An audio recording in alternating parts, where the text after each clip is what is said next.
इस प्रारूप सूची में त्रुटियां हटाने के लिए एक बार फिर निर्धारित समय परिधि में सभी मतदाता और राजनीतिक दल मिलकर अपना बहुमूल्य योगदान दे रहे हैं। विगत आंकड़ों के अनुसार स्वयं मतदाताओं ने लगभग 28,370 ऐसे क्लेम्स एंड ऑब्जेक्शंस दिए हैं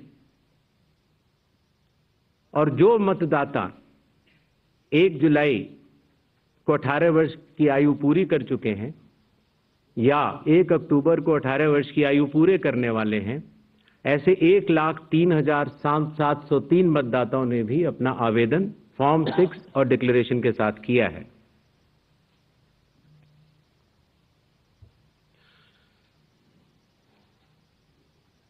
और इन क्लेम्स एंड ऑब्जेक्शंस के लिए, इन त्रुटियों को हटाने के लिए बिहार के एसआईआर में 1 अगस्त से 1 सितंबर का समय निर्धारित है। अभी भी 15 दिन का समय बाकी है। चुनाव आयोग सभी राजनीतिक दलों को उनके द्वारा नामित बूथ लेवल एजेंट्स को,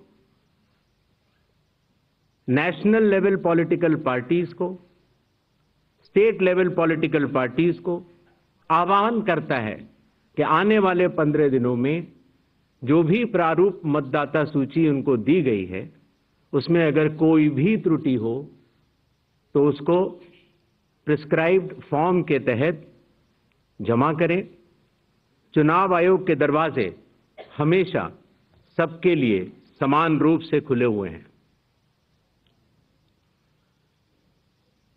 जमीनी स्तर पर सभी मतदाता, सभी राजनीतिक दल और सभी बूथ लेवल ऑफिसर्स मिलकर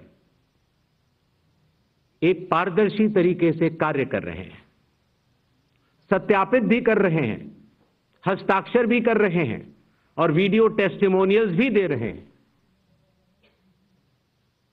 यह एक गंभीर चिंता का विषय है कि राजनीतिक दलों के जिला अध्यक्षों और उनके द्वारा नामित बीएलएस के ये सत्यापित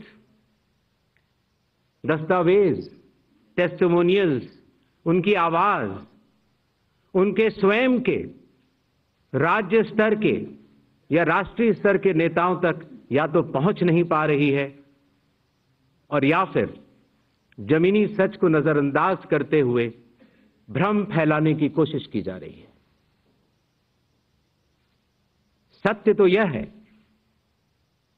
कि कदम से कदम मिलाकर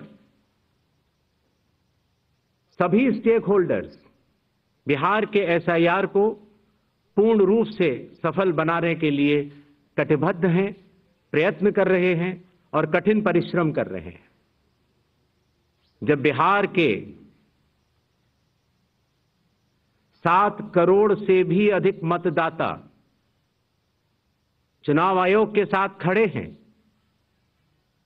तो न तो चुनाव आयोग की साख पर कोई प्रश्न चिन्ह खड़ा हो सकता है और न ही मतदाताओं की साख पर।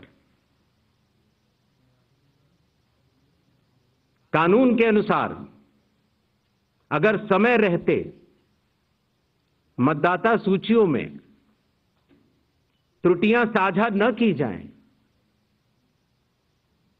मतदाता द्वारा अपना प्रत्याशी चुनने के 45 डेज के भीतर माननीय उच्च न्यायालय में चुनाव याचिका दायर न की जाए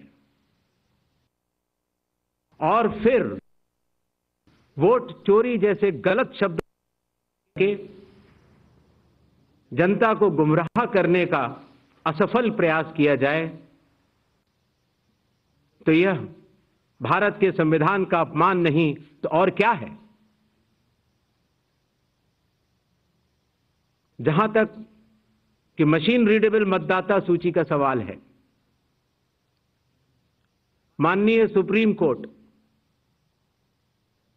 2019 में ही कह चुका है कि यह मतदाता की निजता का हनन हो सकता है। Voter privacy can be breached.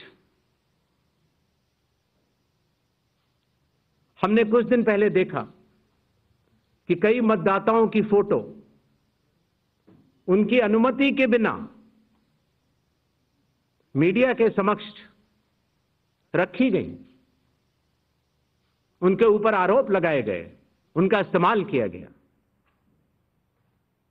क्या अपनी माताओं, बहुओं, बेटियों सहित किसी भी मतदाता की सीसीटीवी वीडियो चुनाव आयोग को साझा करनी चाहिए क्या?